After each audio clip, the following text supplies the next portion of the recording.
Hello everyone, welcome back.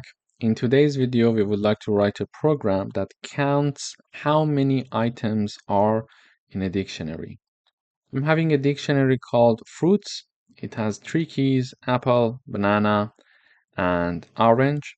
And each of these keys are associated with one value. So for apple, we have value 3, for banana, we have value 5, and for orange, we have value 2.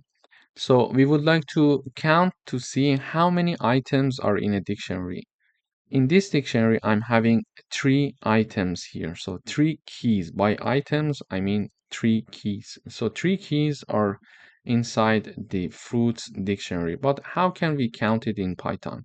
We can use the len function, in fact, the len function. In the previous videos, we have already worked with this function. So we can use the len function to give us the number of keys that are inside this dictionary, but inside this function, we need to type down the name of our dictionary, which is fruits.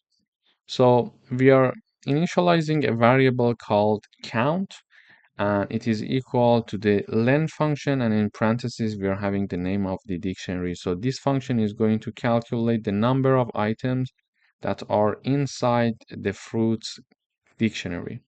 Then I'm printing out the count for myself in the terminal.